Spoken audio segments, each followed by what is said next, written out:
এটা অন্যতম গুৰুত্বপূৰ্ণ খবৰ লৈছো পঞ্চায়ত নিৰ্বাচনক লৈ ৰাজ্যৰ সৰ্বত্ৰ জল্পনা কল্পনা অব্যাহত আৰু তাৰ মাজতে আসলে নিৰ্বাচনৰ যি দিন সেই দিনক লৈ এক প্ৰকাৰ এতিয়া নতুন এটা প্ৰসংগ সাঙুৰ খাই পৰিছে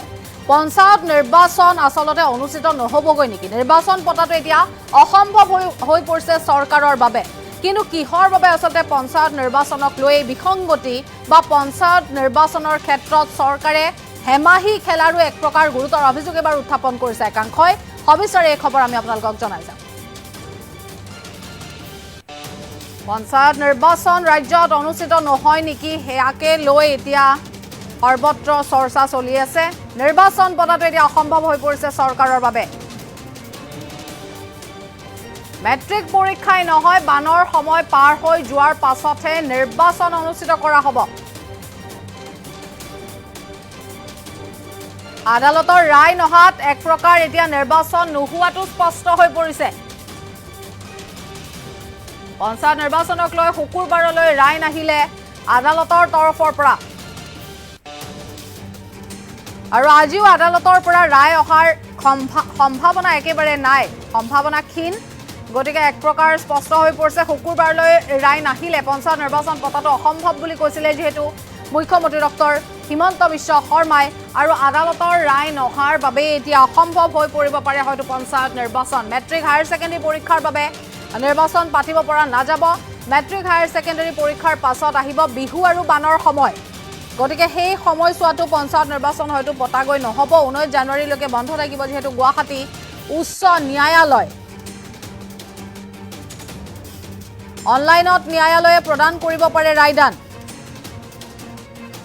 আমি ইতিমধ্যে জনাইছো মেট্ৰিক পৰীক্ষাই নহয় বানৰ সময় পাৰ হৈ যোৱাৰ পাছতহে নিৰ্বাচন অনুষ্ঠিত কৰা হয়তো হ'ব পাৰে আদালতৰ ৰায় নহাত এতিয়া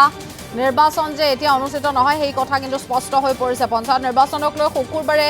আদালতৰ তৰফৰ পৰা কোনো ধৰণৰ ৰায় নাহিলে আৰু আজিও আদালতৰ পৰা ৰায় অহাৰ সম্ভাৱনা অতি ক্ষীণ শুকুৰবাৰলৈ যদি ৰায় নাহে তেনেহ'লে পঞ্চায়ত নিৰ্বাচন পতাটো মুখ্যমন্ত্ৰী ডক্টৰ হিমন্ত বিশ্ব শৰ্মাই অসম্ভৱ বুলি কৈছিল মেট্ৰিক হায়াৰ ছেকেণ্ডাৰী পৰীক্ষাৰ বাবেও আসলতে নিৰ্বাচন পাতিব পৰা নাযাব মেট্ৰিক হায়াৰ ছেকেণ্ডাৰী পৰীক্ষাৰ পাছত বিহু আৰু বানৰ সময় আহিব আৰু 19 জানুৱাৰীলৈকে বন্ধ থাকিব গুৱাহাটী উচ্চ ন্যায়ালয় আৰু অনলাইনত ন্যায়ালয়ে হয়তো ৰায়দান প্ৰদান কৰিব পাৰে এতিয়া পঞ্চায়ত নিৰ্বাচন অনুষ্ঠিত হ'ব নে নহয় ইয়াকে লৈও এতিয়া সকলোৰে মনত বিভিন্ন প্ৰশ্নৰ অৱতাৰণা হৈছে নিৰ্বাচন পতাটো যেন এতিয়া চৰকাৰৰ বাবে অসম্ভৱ হৈ পৰিছে মেট্ৰিক পৰীক্ষা হায়াৰ ছেকেণ্ডাৰী পৰীক্ষা এইসমূহ পাৰ হৈ যোৱাৰ পাছতহে হয়তো নিৰ্বাচন অনুষ্ঠিত হ'ব কিন্তু সেই সময়খিনি আসলতে যোৱালৈ তেতিয়ালৈ বিহু আৰু বানৰ সমস্যাই দেখা দিব যেহেতু অসমত গতিকে হয়তো তেতিয়ালৈও নিৰ্বাচন অনুষ্ঠিত নহ'ব আৰু আদালতৰ যেহেতু এই পৰ্যন্ত কোনো ধৰণৰ ৰায় অহা নাই এই বিষয়টোক লৈ গতিকে পঞ্চায়ত নিৰ্বাচন নোহোৱাটো স্পষ্ট হৈ পৰিছে এতিয়া আৰু পঞ্চায়ত নিৰ্বাচনক লৈ যেহেতু কালিৰ দিনটোত ৰায়দানৰ কথা আছিলে কিন্তু কালি শুকুৰবাৰে ৰায় নিদিলে আদালতে গতিকে আজিও সেই ৰায় কিন্তু অহাৰ সম্ভাৱনা অতি ক্ষীণ আৰু মেট্ৰিক হায়াৰ ছেকেণ্ডাৰী যি পৰীক্ষা সেই পৰীক্ষাৰ বাবেও নিৰ্বাচন পাতিব পৰা নাযাব ইফালে 19 জানুৱাৰীলৈকে উচ্চ ন্যায়ালয় বন্ধ হৈ থাকিব গতিকে মেট্ৰিক হায়াৰ ছেকেণ্ডাৰী পৰীক্ষাৰ পাছতে বিহু আৰু বানৰ সময় আহিব গতিকে পঞ্চায়ত নিৰ্বাচনৰ দিন এতিয়ালৈ ধাৰ্য কৰা হোৱা নাই আৰু আদালতৰ যেহেতু ৰায় অহা নাই এই পৰ্যন্ত গতিকে নিৰ্বাচন বৰ্তমান সময়ছোৱাত যে অনুষ্ঠিত নহয় সেই কথা এক প্ৰকাৰ স্পষ্ট হৈ পৰিছে মুখ্যমন্ত্ৰী ডক্টৰ হিমন্ত বিশ্ব শৰ্মাৰ মন্তব্য আমি লাভ কৰিছো মন্তব্য আগবঢ়াইছো পঞ্চায়ত ইলেকশ্যনক লৈ আজি যদি আমি পঞ্চায়ত ইলেকশ্যন ঘোষণা কৰো আমাক এমাহ সময় লাগে পঞ্চায়ত পাতিবৰ কাৰণে আৰু আজি আমি 10 জানুৱাৰীত আজি গধূলিলৈকে এতিয়া আমি বহি আছো গোটেই কেবিনেটখনে যে উচ্চ ন্যায়ালয়ৰ যিগৰাকী ন্যায়াধীশ মহামান্য তেখেতে কোৰ্টত আজি ঘোষণা কৰিছিলে যে আজিৰ ভিতৰত তেওঁ জাজমেণ্টটো দিব কিন্তু এতিয়ালৈকে আমি বহি আছো জাজমেণ্টটো অহা নাই গোটেই কেবিনেটখনে ইনফেক্ট 3 ঘণ্টা সময় আমি বহি আছিলো যে জাজমেণ্টটো আহিব অলপ পিছত আহিব এতিয়া আহিব এনেকে আমি অপেক্ষা কৰি আছো ইনফেক্ট দিনৰ 2টা বজাৰ পৰা আমি অপেক্ষা কৰি আছো সাধাৰণতে চৰকাৰসমূহে পঞ্চায়ত পাতিব নোখোজে যে আমি পঞ্চায়ত নাপাতো ইমান ইলেকশ্যনত আমি ৰিস্ক নলওঁ বিশেষকৈ বিধানসভাৰ নিৰ্বাচনৰ আগে আগে কোনো চৰকাৰে পঞ্চায়ত পাতিব নোখোজে। আমি পঞ্চায়ত পাতিবৰ কাৰণে উদ্গ্ৰীৱ হৈ বহি আছো। কিন্তু এই পৰ্যন্ত মই অলপ আগতে মহা অধিবক্তা দেৱজিৎ শইকীয়াক টেলিফোন কৰিছিলো। তেওঁ কৈছে যে এই সময়লৈকে জাজমেন্টটো ডিক্লেৰেশ্যন হৈ আছে, জাজমেন্ট অহা নাই বা যি ধৰণৰ কথা। আজি যদি ৰাতি 12টাৰ আগতে আমি জাজমেন্টটো নাপাওঁ, পজিটিভ বা নিগেটিভ যি নহওক, তেতিয়াহ'লে আমি পঞ্চায়ত ইলেকশ্যনটো একেবাৰে মেট্ৰিক বা হায়াৰ ছেকেণ্ডেৰী পৰীক্ষাৰ পিছলৈকে লৈ যাব লাগিব। কাৰণ 14 ফেব্ৰুৱাৰীৰ পৰা মেট্ৰিক আৰু হায়াৰ ছেকেণ্ডেৰী আৰম্ভ হ'ব। আৰু যদি এবাৰ ইলেকশ্যন কৰিলে 1 মাহ সময় লাগে নটিফিকেশ্যনৰ পৰা, আৰু 2টা ফেজত কৰিলে আজি হ'ল 10 তাৰিখ, 10 ফেব্ৰুৱাৰীত এটা হ'ব পাৰে, 12 ফেব্ৰুৱাৰীত এটা ইলেকশ্যন হ'ব পাৰে। কিন্তু আজি যদি ৰাতি 12টাৰ আগতে যদি হাইকোৰ্টৰ পৰা অৰ্ডাৰটো ওলাই নাহে, আৰু পিছৰ 10 দিনো হাইকোৰ্ট বন্ধ আছে, গতিকে তাৰ পৰিপ্ৰেক্ষিতত মই ভাবো যে পঞ্চায়ত ইলেকশ্যন পতাটো অসম্ভৱ হৈ পৰিব। কাৰণ মেট্ৰিক আৰু হায়াৰ ছেকেণ্ডেৰী পৰীক্ষাৰ মাজত পঞ্চায়ত ইলেকশ্যন পাতিব পৰা নাযাব। গতিকে যিসকলে মোক সুধি আছে যে পঞ্চায়ত ইলেকশ্যন কেতিয়া হ'ব, মোৰ উত্তৰ এইটোৱে যে চৰকাৰে আজি 3 দিন ধৰি, আৰু কেছবিলাক হৈছে অকল এটা কৰিমগঞ্জ জিলাৰ 19খন পঞ্চায়ত লৈ, বাকী অসমখন ইয়াৰ লগত জড়িতই নাই।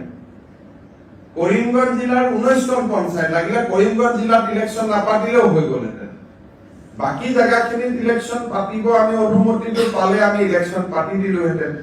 এই 12টা বজালৈকে আমি অপেক্ষা কৰিম। কিন্তু আজি যদি ৰাতি 12টা বজাৰ ভিতৰত যদি নাহেগৈ হাইকোৰ্টৰ পৰা, তেতিয়াহ'লে মই ভাবো যে মেট্ৰিক আৰু হায়াৰ ছেকেণ্ডেৰী পৰীক্ষাৰ আগত ইলেকশ্যন হোৱাটো অসম্ভৱ হৈ পৰিব। আৰু এই ইলেকশ্যনো পিছুৱাবৰ কাৰণে কোনে লাগি আছে? কংগ্ৰেছ দলৰ, কৰিমগঞ্জ দলৰ প্ৰাৰ্থী হাফিজ ৰফিজ আহমেদ চৌধুৰীয়ে গোটেই কেছটো কৰি আছে। আৰু তাৰ পৰা বুজা যায় যে গোটেই পঞ্চায়ত ইলেকশ্যন খেলিবৰ বাবে হাফিজ ৰফিজ চৌধুৰী আৰু তেওঁৰ সংগীসকলে সাহস কৰিব পৰা নাই, আৰু সেইকাৰণে কেছটো কৰি পেলাই পঞ্চায়তটো পিছুৱাই আছে। নিয়মতে পঞ্চায়ত পাতিব লাগে যে চৰকাৰক বিপদত পেলাম, পঞ্চায়ত পাতি দিওঁ। কিন্তু ইয়াত ওলোটা হৈছে যে বিৰোধী পক্ষৰ একাংশই, কাৰণ হাফিজ ৰফিজ চৌধুৰী কংগ্ৰেছ দলৰ অফিচিয়েল কেণ্ডিডেট হয়, আৰু আন যিগৰাকী অধিবক্তা তেওঁ কংগ্ৰেছ দলৰ দিনতে চলিচিটৰ জেনেৰেল হৈছিলে দিল্লীত। গতিকে 2জন অধিবক্তাই আজিও তেওঁলোকে আৰ্গুমেণ্ট 3 দিন আগত চেজ হ'ল, আজিও 2 ঘণ্টা আৰ্গুমেণ্ট কৰিছে। গতিকে কিহৰ কাৰণে তেওঁলোক পঞ্চায়তৰ কাৰণে সাজু হ'ব পৰা নাই মই নাজানো। কিন্তু তৃণমূলক গণতন্ত্ৰ বচাবৰ বাবে এইবাৰ আমি বহুত কৰিছিলো, পাৰ্টি লেছ কৰি দিছিলো যে কোনো পাৰ্টিৰ হ'ব নালাগে, যাতে অৱসৰপ্ৰাপ্ত শিক্ষক, অৱসৰপ্ৰাপ্ত ডক্তৰ সকলোৱে যাতে ইলেকশ্যন খেলিব পাৰে, ভাল পৰিৱেশ হয়, পঞ্চায়তৰ পৰা দুৰ্নীতি নোহোৱা হয়। কিন্তু যি নহওক আমিতো হাইকোৰ্টৰ ওপৰত মাতিব নোৱাৰো। গতিকে ৰাতি 12টালৈকে অপেক্ষা কৰিম, আৰু 12টাৰ আগত যদি জাজমেন্ট পাওঁ হ'ব, নহ'লে আৰু এইটো মেট্ৰিক হায়াৰ ছেকেণ্ডেৰীৰ পিছলৈকে পিছুৱাই যাব। তাৰ পিছতো বানপানী আহিব বা বানপানী থাকিব, কি পৰিৱেশ হয় আৰু এতিয়াই ক'ব পৰা নাযায়। আজি যদি 12টালৈকে মই ইলেকশ্যন কমিশ্যনকো ৰিকুৱেষ্ট কৰিছো যে আপুনি বহি থাকক, আমিও বহি আছো। কাৰণ পুলিচৰ পৰা ক্লিয়াৰেন্স লাগিব, কোনটো ফেজত কিমান ডিপ্লয়মেণ্ট হ'ব। ডিজিপিও বহি আছে, চিফ ছেক্ৰেটাৰীও বহি আছে, আমিও বহি আছিলো। যদি 12টাৰ আগত ৰায়দান হয় আমিতো কৰি দিম। কাৰণ যিজন ন্যায়াধীশ মহা অধিবক্তাই কোৱা মতে তেওঁ কোৰ্টত কৈ গ'ল যে মই চেম্বাৰত গৈ জাজমেন্টটো লিখি জাজমেন্টটো দিম। কিন্তু এতিয়াতো 8:45 হ'ল, জাজমেন্টটো আমি হাতত পোৱা নাই। যদি 12টাৰ আগত জাজমেন্ট হয় তেতিয়াহ'লে হ'ব। যদি 12টাৰ আগত জাজমেন্ট নহয়, উচ্চ ন্যায়ালয়ৰ বিপক্ষেতো আৰু আমি যাব নোৱাৰো।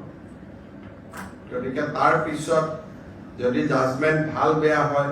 তাৰ পিছত এপিল কৰা বা প্ৰয়োজন সাপেক্ষে সুপ্ৰিম কোৰ্টলৈকেও যোৱা এটা লিগেল চিষ্টেমত আমি সোমাই যাব লাগিব। ভাল হ'লেতো ক'তো যাব নালাগে, বেয়া হ'লে আকৌ ডিভিজন বেঞ্চ, সুপ্ৰিম কোৰ্ট, এটা দীঘলীয়া প্ৰক্ৰিয়া এটাত আমি সোমাই যাব লাগিব। অসম চৰকাৰে বিচাৰিছিল যাতে বিবাদিত জিলাত আমিতো কৈছিলো যে যদি 19খন পঞ্চায়তৰ কথা 19খন পঞ্চায়ত বা সেই জিলাখনেকে কমপ্লিট বাদ দিয়ক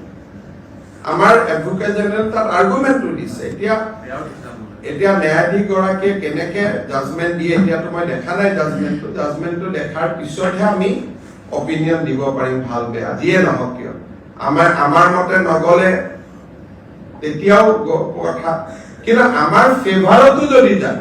আৰু জাজমেন্টটো কালি পাওঁ তেতিয়াহ'লে ইলেকশ্যন নহ'ব 12টাৰ আগতে পালেহে ইলেকশ্যন হ'ব নহ'লে মেট্ৰিক পৰীক্ষা হায়াৰ ছেকেণ্ডেৰী পৰীক্ষাৰ ইমান ওচৰত গৈ ইলেকশ্যন পাতিলে ছাত্ৰ ছাত্ৰীসকলে সমালোচনা কৰিব